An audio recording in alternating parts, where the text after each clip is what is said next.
오늘은 팔복 중 7번째죠. 7번째, 화평하게 하는 사람의 복입니다. 팔복의 이 8가지 복이 어떻게 나누어지는지 좀 보실 필요가 있습니다. 앞에 전반부에 네 가지 나오는 복은 내가 누리는 복이에요. 내가 예수님을 만나 예수와 동행하며 내가 혜택을 보는 복이라고요. 심령이 가난한 복, 애통하는 자의 복, 온유한 자의 복, 의에 줄이고 목마른 자의 복, 다 내가 하나님의 다스리심과 도우심을 받고 내가 하나님의 위로를 받고 내가 하나님이 주시는 땅에 기업을 얻으며 내가 만족하게 되고 다 내가 누리는 거예요. 예수님을 만나 우리는 이런 복을 누리게 되고 더 많이 받게 되고 풍성하게 가야 됩니다. 그러면 이런 복들, 4가지 복 뒤에 이어서 나오는 나머지 4가지 복은 뭐냐? 세상과 사람들에게 나누어져야 되는 복입니다. 긍휼히 여기는 복, 마음이 청결한 복, 오늘 화평하게 하는 복, 마지막으로 다음 주에 나눌 다다음 주죠. 미리 말씀드립니다. 광고한다고 깜빡했네. 다음 주에는 우리 교육자 워크숍이 있습니다. 그래가지고 한 주 수요 기도회가 없습니다. 미리 말씀드립니다. 주일에 광고하겠지만, 그래서 아싸 좋다 이러지 마시고 늘 말씀드리지만 다른 교회 수요 기도회 한번 가보세요. 다른 교회. 그래서 거기서 혹시 좋은 거 있으면 제안을 해주세요. 우리 교회도 이렇게 하면 좋겠다 이런 것도 제안해 주시고 좀 가서 다른 은혜도 좀 받고 오시고 교육자는 교육자들대로 우리 하루 회의도 하고 하루 쉬고 이번에 제주 제일교회로 가는데 또 하루 부흥회도 해주기로 했습니다. 가서 우리가 찬양인도 하고 제가 말씀드리고 섬겨주기로 했어요. 아무튼 그렇습니다. 그래서 다시 이제 다다음 주에 나는 의를 위해 핍박받는 복, 이런 거 전부 긍휼히 여기고 마음이 청결하고 화평하게 하고 의를 위해 핍박받는 건 나를 구원하시고 나에게 복 주신 이유, 목적이 있어요. 내가 심령이 가난하게 되어 천국을 누리고 애통한 자가 되어 위로를 받고 온유한 자가 되어 땅을 기업을 받고 의에 줄이고 목마른 자가 되어 만족하게 되게 하시는 이유가 뭐냐면 세상으로 나아가서 이제 세상 사람들을 긍휼히 여기고 하나님을 예수님을 섬기고 사는 사람들이 얼마나 청결한 마음을 겉과 속이 같은지 보여주고 또 오늘 화평하게 해주고 의를 위해서 그들을 구원의 길로 인도하다가 핍박도 받고 하는 이런 소명을 이루며 사는 복이 뒤에 나오는 4가지예요. 나만 복을 누리는 게 아니라 그 복을 이제 흘려보내는 복이 뒤에 나오는 4가지 복이에요. 그리고 그 4가지 복 중에 가장 대표적이라고 할 수 있는 게 이 화평하게 하는 복입니다. 여기서 화평하게 하다라고 할 때 이 화평이라는 단어가 그리스어로는 에이레네, 히브리어로는 우리가 잘 아는 샬롬입니다. 샬롬, 화평, 샬롬이에요. 이 샬롬은 단순히 평안한 상태를 얘기하는 게 아닙니다. 샬롬은 하나님과 올바른 관계, 하나님과 나하고의 관계가 올바라지고 좋아져서 그 결과로서의 평안, 하나님과 나 사이에 막힌 게 아무것도 없을 때에 누리는 조화, 질서, 만족, 번영, 이 모든 것들을 이 화평이라고 해요. 샬롬이라고 합니다. 따라서 여기서 화평하게 하는 자는 누가 싸우면 말리고 다투고 불화가 있는 곳에 가서 이렇게 화해시키고 싸우지 말고 화해해, 이걸 얘기하는 게 아니에요. 화평하게 하는 자는, 여기서 화평은 누구와 누구를 화평케 하는 겁니까? 그럼 그 사람과 하나님입니다. 누군가 하나님과 지금 불화하고 하나님과 원수되어 있고 하나님을 대적하는 상태에 있는 그 죄인을 하나님과 화평하게 만들고 샬롬의 상태에 있게 만들어주는 게 화평하게 하는 자예요.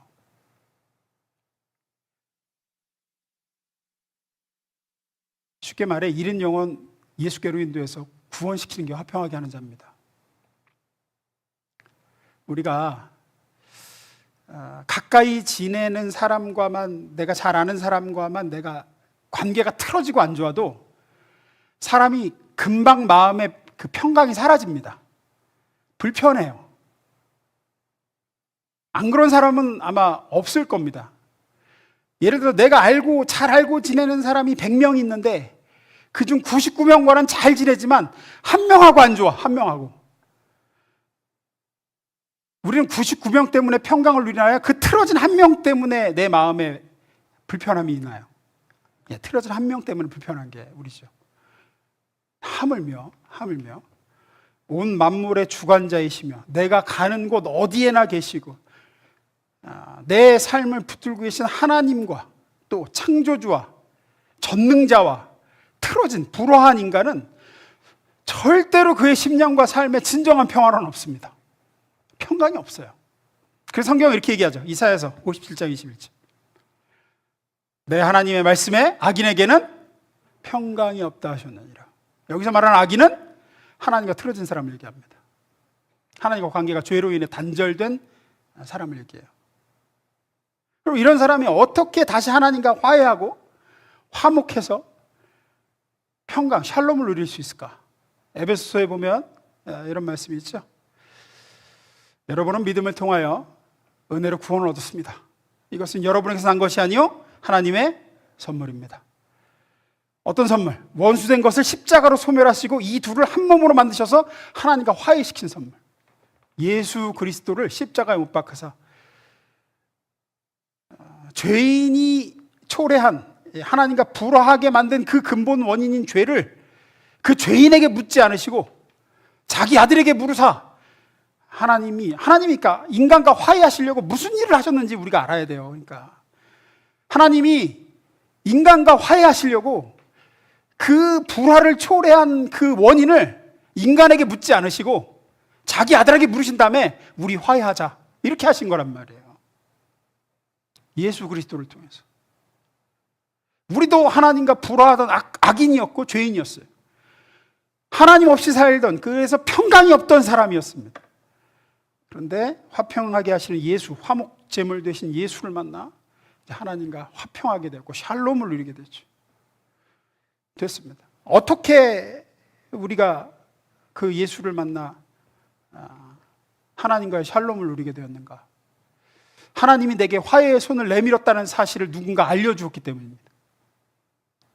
누군가 우리에게 화평하게 하는 자가 되어 예수님에 대해서 알려줬고 구원으로 이끌어줬기 때문에 내가 하나님과 화목하게 되었어요.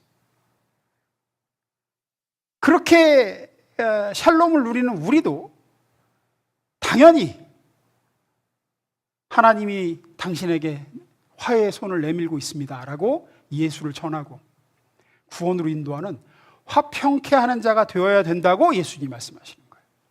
그게 7번째 복입니다. 여기에 대해서 3가지를 좀 나눠서 생각을 해보겠습니다. 첫 번째 읽습니다. 시작. 성경이 말하는 샬롬, 화평은 어떻게 주어지냐면 그냥 주어지지 않고 성경에서 샬롬을 얘기할 때 많이 등장하는 게 싸워서 이긴 다음에 등장해요. 그래서 우리가 화평하게 하는 자라고 할 때 그저 가정에서나 직장에서나 어느 곳에든지 필요 없는 다툼을 피하고 그저 이렇게 좀 불편해지는 것들을 좀 만들지 말고 그냥 평화를 도모하자. 그것이 성경이 말하는 화평은 아닙니다. 절대로 아닙니다. 예수님은 이렇게 얘기하셨어요. 마태복음 10장 34절. 내가 세상에 화평을 주러 온 줄로 생각하지 말라. 화평이 아니요 뭘 주러 왔다? 검을 주러 왔다. 왜 화평케 하는 자가 복이 있다고 하셔놓고 본인은 화평을 주러 온 게 아니라 검을 주러 왔다고 얘기하실까요? 화평 이전에는 반드시 전쟁이 있기 때문입니다. 진정한 화평은 싸워 이겨서 얻는 거기 때문이에요. 우리가 오늘 다루고 있는 화평하게 하는 사람과 정반대되는 것처럼 얘기하시는 거는 보이는 이유는 무작정 맞춰주고 그냥 좋은 게 좋은 거고 아유 내가 너를 불편하게 했구나 그런 말은 하지 말아야지 그렇게 얘기하신 게 아니라 예수님은 싸움이 있은 연후에야 진정한 화평이 있음을, 진정한 샬롬이 임할 수 있음을 얘기하시기 때문입니다. 예를 들어 볼게요. 예수님이 이 말씀하시고 나서 무슨 얘기하신지 아세요? 며느리가 시아버지, 며느리가 시어머니와 뭐 딸이 어머니와 뭐 싸우게 할 것이다. 뭐 이런 얘기 그 뒤에 그렇게 나오거든요. 자, 집에 신자와 불신자가 같이 삽니다. 가족 중에. 한쪽은 하나님의 영의 인도하심을 받고 있고 그분의 다스리심과 영향력 아래 있습니다. 다른 한쪽은 세상의 영의 인도를 받고 있고 마귀의 다스림과 영향력 아래 있습니다. 이 두 세력이 화해할 수 있을까요? 없을까요? 절대로 화해할 수 없습니다. 절대로 화평할 수 없습니다.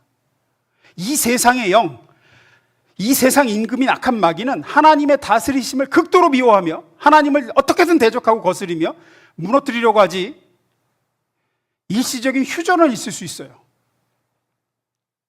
하지만 진정한 화평은 절대 불가능합니다. 언제 진정한 샬롬이 그 집안에 임하냐? 한쪽이 다른 한쪽을 완전히 이겨서 쫓아내든지 억누를 때에만 가능합니다. 안 됩니다. 불가능합니다. 내가 그쪽에 완전히 눌려가지고 그냥 기도 못 펴고 영적인 영향력을 상실한 채 살든지 아니면 마귀가 쫓겨나든지 둘 중에 하나라고요. 여호수아서에 보면 가나안 땅 중에 헤브론 산지가 있어요. 헤브론 산지. 그 헤브론 산지에 어떻게 샬롬, 평화가 임하게 되었는지를 여호수아서에 묘사합니다. 먼저 그 갈렙이라고 하는 여호수아 갈렙할 때 그 갈렙이 그 헤브론 산지를 자기에게 달라고 하죠. 내가 정탐꾼으로 정탐할 때 하나님께서 40년 전에 이 땅을 내게 주겠다고 약속하셨다고. 여호수아서 14장 12절이죠. 그날에 여호와께서 말씀하신 이 산지를 지금 내게 주소서. 당신도 그날에 들으셨거니와 그곳에는 아낙 사람이 있고 그 성읍들은 크고 견고할지라도 여호와께서 나와 함께 하시면 내가 여호와께서 말씀하신 대로 그들을 쫓아내리이다. 그래요. 그리고 헤브론 산지로 갈렙은 올라갑니다. 그리고 거기서 전쟁을 치릅니다. 그리고 이깁니다. 14절 15절. 갈렙이 거기서 아낙의 소생 그 세 아들 곧 세세와 아히만과 달메를 쫓아내었고 그 헤브론 산지를 쫓아냈습니다. 이겨서 거기서 올라가서 드빌주빌을 쳤는데 드빌의 본인은 기랴세벨이라 다 쳐서 무찌릅니다. 그곳에 살고 있던 아낙 자손 다 쫓아내고 전쟁에서 승리하고 그리고 나서야 비로소 그 땅에 화평이 샬롬이 평화가 임했다고 얘기합니다. 14장 15절. 드디어 그 땅에 평화가 깃들었다. 이게 언제 나오느냐? 갈렙이 다 이겨서 쫓아내고 난 다음엔 드디어 그 땅에 전쟁이 그치고 평화가 깃들었다.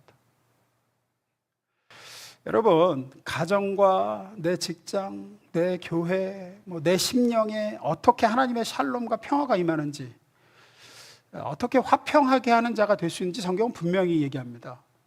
영적 전쟁에서 승리해야 됩니다. 그래서 예를 들어 가정을 예를 들면 내 가정에 다른 영이 아닌 예수님의 영이 다스리시는, 주의 성령이 다스리시는 곳이 되어야지만 진정한 평강이 임해요. 거기에 끊임없는 전쟁입니다. 그 전까지는. 우리 지금 전쟁 없는데요. 둘 중 하나라니까요. 휴전 상태거나 조금 내가 약해지면 다시 들고 일어납니다. 평강 아닙니다. 그거 화평 아니에요. 내가 길을 못 펴고 완전히 눌려 있든지 그 방법 외에는 없어요. 그 방법 외에는 없어요.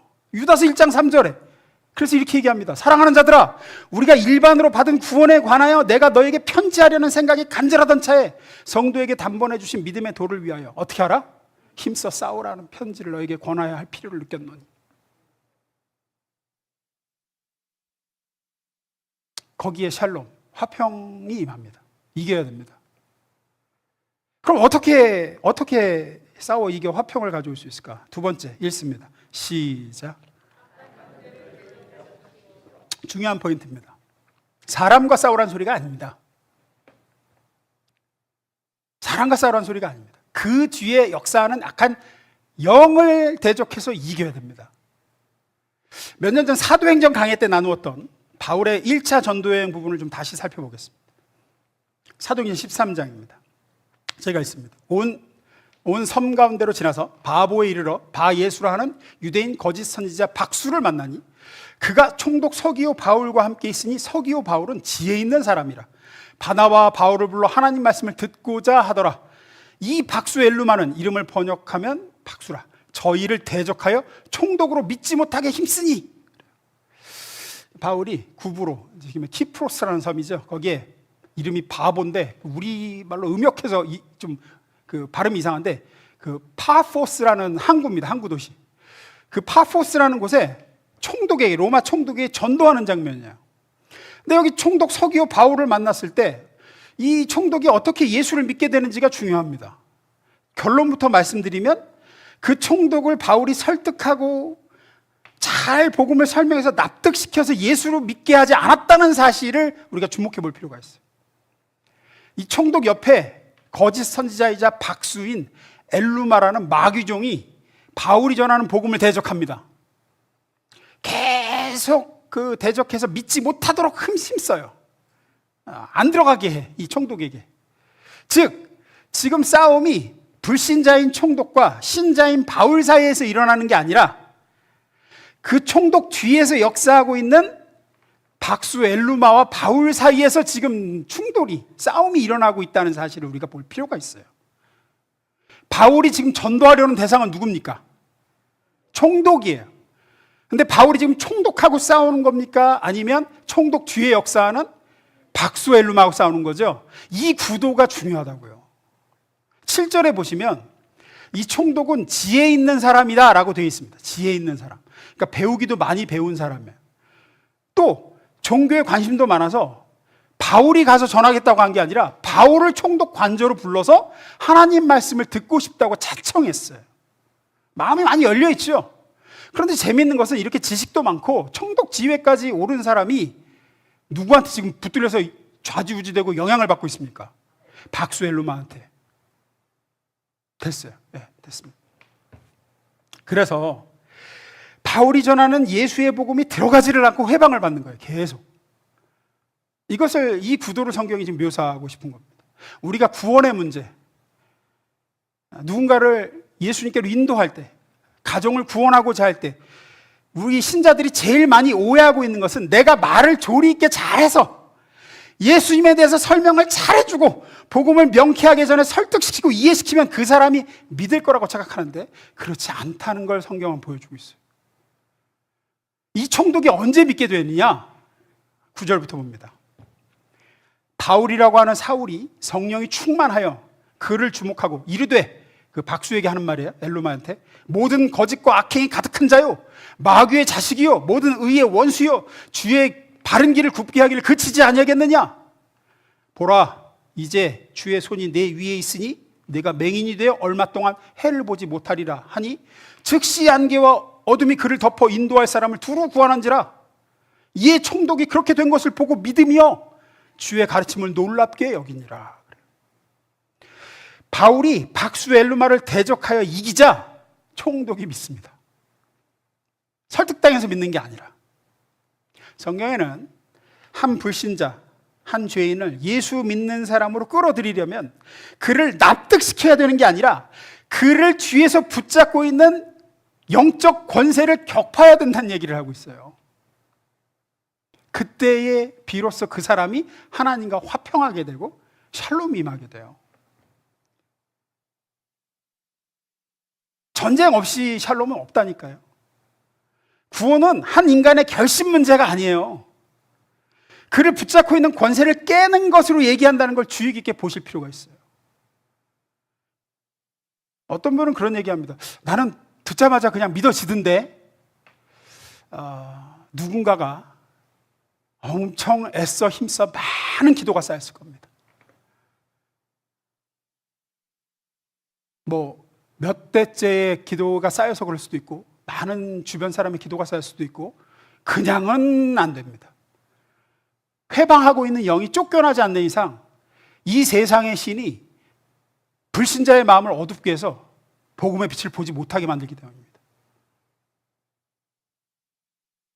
마가복음에 보면 예수님께서 전도하시는 장면도 많이 그렇게 나옵니다. 마가복음입니다. 6장입니다.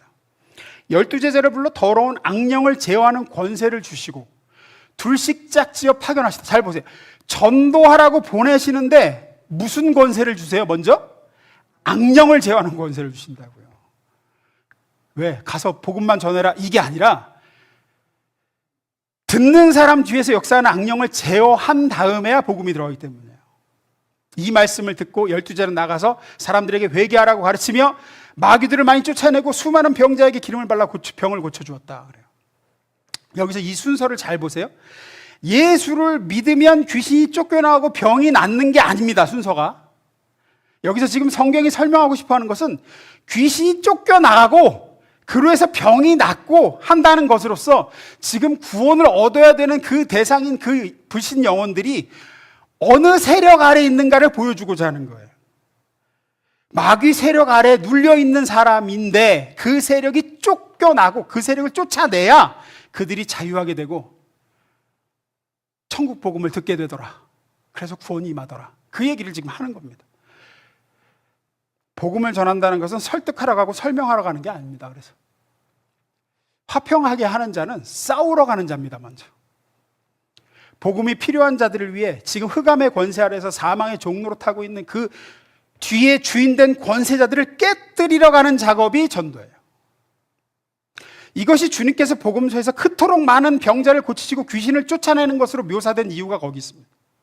먼저 뒤에서 역사하는 영을 쫓아내시고 그리고 치유하시고 그리고 구원이 임하는 거예요.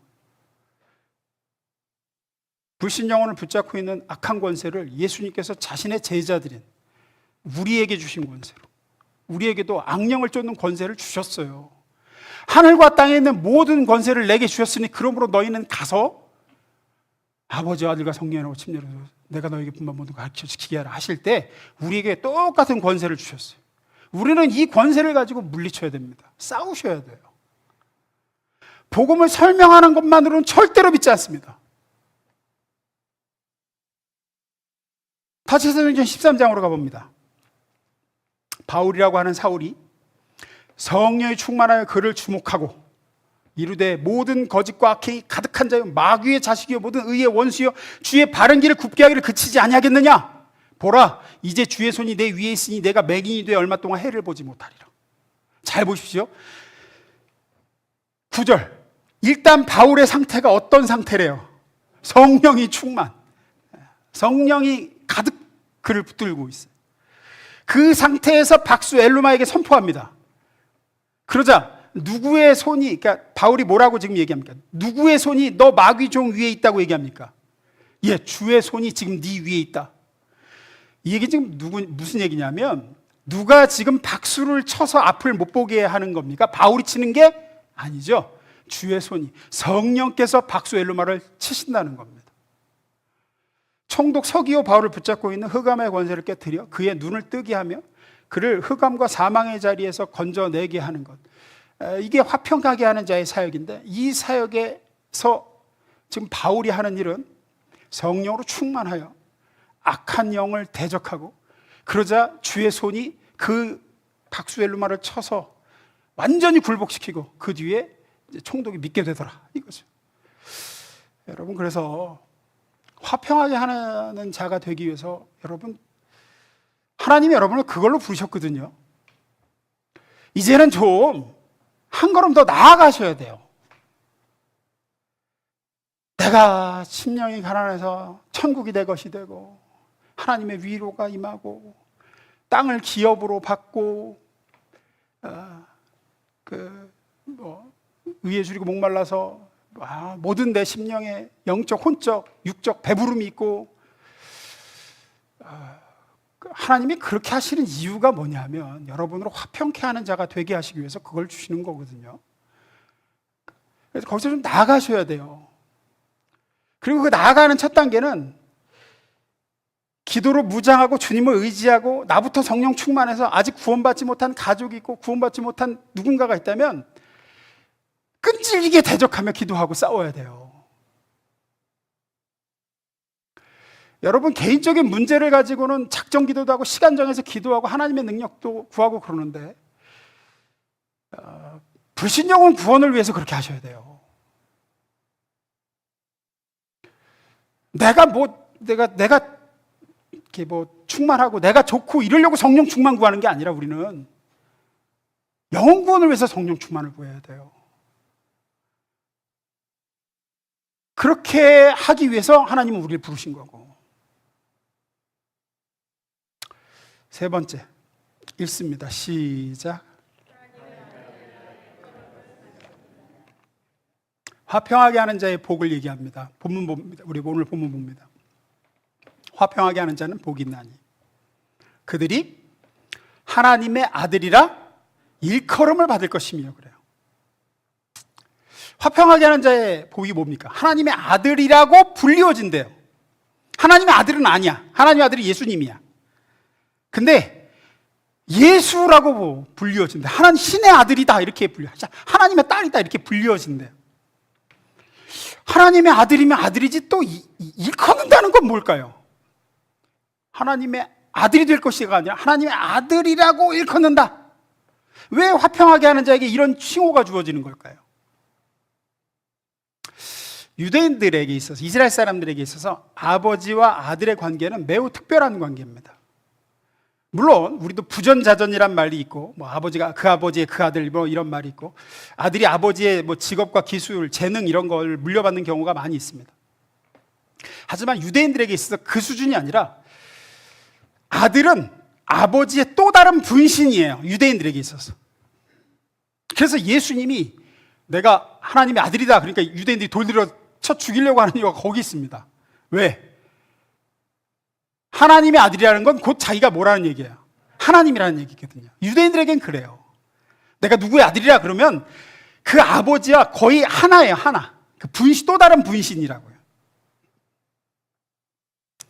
아들은 아버지의 또 다른 모습이고, 아버지는 아들에게 자기가 한평생 터득한 기술을 다 물려준 경우도 많았고, 자기가 모은 재산도 다 아들의 것이었습니다. 그래서 당시 유대인들은 누가 뭐 물건을 만들고 뭐 장사하고 뭐 도자기를 빚었다 그러면 그가 누구 아들인지 금방 알 수 있었대요. 왜냐하면 아버지 것과 똑같았기 때문에. 지금 하나님의 아들이라고 일컬음 받는다는 것이 그런 의미입니다. 사람들이 볼 때 우리를 통해서 하나님의 권세다. 저것은 하나님의 능력이다. 저 사람은 진짜 하나님이 함께하는 사람이다 라는 것이 보여지는 모습이에요. 그러니까 또 다른 하나님이 우리를 통해서 이제 나타나는 거죠. 누구에게 그렇게 되느냐? 내가 잘 되고 내가 복받고 내 소원을 위해 기도에 힘쓰는 게 아니라 구원받지 못한 내 가족, 구원받지 못한 누군가를 위해서 그 사람과 하나님을 화해시켜서 구원하기 위해 이 세상의 어둠의 영들과 싸우고 기도하고 내가 폼나고 내 능력과 영광을 드러내기 위해서 성령 충만을 힘쓰는 게 아니라 얼마든지 그럴 수 있습니다, 여러분. 얼마든지 그럴 수 있어요.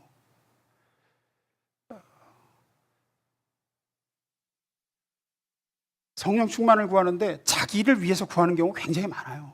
근데 그게 아니라 죄인을 그 붙들림 바 된 데에서 자유케 하여 참된 하나님과의 화평과 구원을 주기 위해서 내 힘으로 안 되니까 주여 성령에 내가 온전히 붙들림 바 되기를 원합니다 라고 힘쓰고 엎드리는 사람에게 하나님의 특별한 역사가 있어요.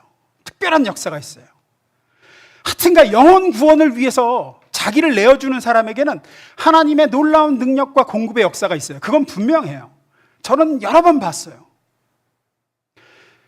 자기를 위해서 엎드리고 기도하고 자기 위해서 작정 기도하는 사람에게서는만 그런 사람에게는 볼 수 없는 놀라운 하나님의 역사와 능력이 영혼 구원을 위해서 엎드리고 기도하고 부르짖고 성령 충만하고자 몸부림치는 사람에게 있어요.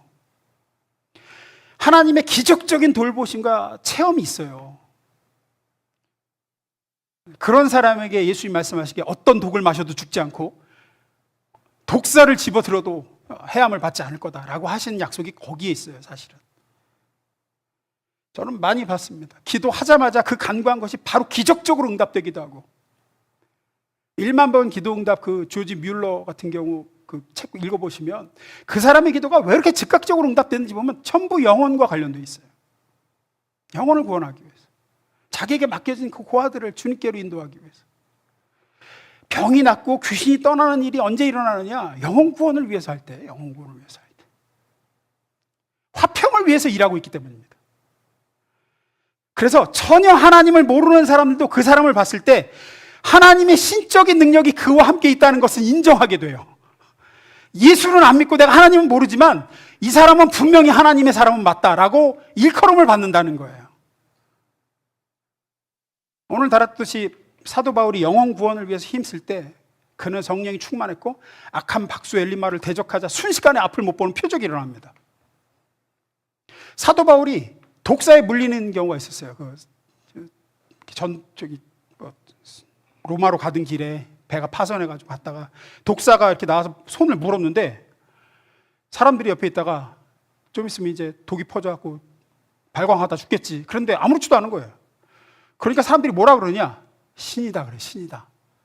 신이다. 그래요. 또 그 나면서부터 안진뱅이인 사람을 일으키자 신이 사람의 형상으로 우리 가운데 내려오셨다 그래요. 그래갖고 막 제사 드리려고 그럽니다. 물론 잘못된 행동이죠. 하지만 우리가 여기서 볼 수 있는 건 그곳 사람들은 하나님을 믿는 사람도 아니었고 하나님이 누군지도 몰랐지만 바울에게 하나님의 능력이 나타남을 봤습니다. 하나님 같은 분이, 하나님의 아들 같은 분이 자기들에게 찾아왔다는 걸 깨닫게 됐어요. 근데 그 일이 어떻게 일어나냐? 바울이 화평케 하는 자가 되기 위해서, 영혼 구원을 위해서 힘쓰고 애쓰니까 하나님께서 그런 역사를 일으키셨다는 겁니다. 여러분이 하나님의 능력을 체험한 게 언제입니까? 하나님의 진정한 능력이 우리에게 언제 나타납니까? 지금 여러분에게 이것저것 잘 되게 해주시고 여러분에게 이런 구원을 베푸시고 하신 이유가 뭐라고 생각하십니까? 화평하게 하는 자가 되기 위해서입니다.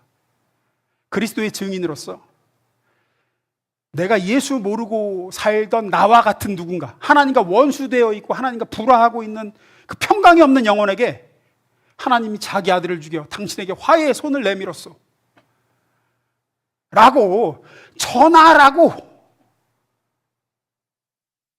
여러분을 구원하셨다고요. 이런 저런 것들을 다 허락하신 거예요. 여러분이 이 화평하게 하는 자에게 사명에 자기를 내어주고 이것을 위해 기도하고 이것을 위해 성령 충만을 구할 때 하나님의 특별한 능력과 지금까지 맛볼 수 없었던 체험을 하게 될 것이고 여러분 주변 사람들도 인정하게 될 거예요. 내가 하나님은 모르지만 저 사람은 하나님이 함께하는 사람이 맞는 것 같다. 저도 확실히 체험적으로 느껴요. 확실히 알겠어요. 제가 강단에서 다른 설교보다 복음을 전하고자 결단하고 제가 헌신한 때가 있었어요. 그때부터 제가 결단을 했거든요. 제가 듣든지 안 듣든지 사람들이 좋아하든지 싫어하든지 예수의 복음을 전하겠습니다. 한 다음부터 저에게 말씀의 능력이 그 전에 없었던 능력이 임한 건 분명해요. 하나님의 능력이 여러분을 통해 나타나고 주님의 특별한 도우심을 맛보며 내 주위 사람들, 내 가족들, 동료, 친구들이 나를 통해서 예수님을 보길 원하십니다. 그리스도인으로서 화평하게 하는 사명을 저버리지 말고 사십시오. 다른 기도 말고 불신영혼 주위에서 역사하는 악한 영들과 싸우는 기도하십시오. 대적하십시오. 영혼 구원을 위해서 다른 거 말고 영혼 구원 위해서 성령 충만을 사모하세요. 기꺼이 복음을 전하기 위해 싸우겠다고 하십시오. 이길 때까지 갈렙이 헤브론 산지를 쳐서 평화가 그곳에 깃들듯 우리 가정이 진정한 예수 복음으로 성령 안에서 화평이 임할 때까지 제가 이 싸움 멈추지 않겠습니다. 하십시오. 그때 주님께서는 여러분에게 능력도 아끼지 않으시고 체험도 아끼지 않으시며 여러분의 모든 기도에 대한 응답도 즉각적으로 임할 겁니다. 사람들이 알게 될 거예요. 저 사람은 하나님의 사람이 맞다. 하나님의 능력이 함께하는 건 분명하다. 말씀 마무리했습니다. 성경은 분명하게 얘기합니다. 고린도후서 5장 17, 18절입니다. 누군지 그리스도를 믿으면 새 사람이 됩니다. 낡은 것은 사라지고 새 것이 나타났습니다. 이것은 모두 다 하나님께로부터 왔습니다. 하나님께서는 그리스도를 내세워 우리를 당신과 화해하게 해주셨고 또 사람들을 당신과 화해시키는 임무를 우리에게 주셨습니다. 이 말씀은 하나님께서 자기 아들을 통해 너희를 먼저 하나님과 화평하게 하셨으니 이제 너희는 가서 아직 화평하지 못한 사람들에게 네가 먼저 만난 예수를 증거하며 그 뒤에 악한 영을 대적하며 싸워 이겨 화평하게 하는 직책을 감당하라 하고 내리신 명령입니다. 우리가 이 사명을 감당하고 이 화평하게 하는 자의 복을 누릴 때 하나님의 능력과 영광이 나를 통해 나타나게 될 줄로 믿습니다. 기도하겠습니다.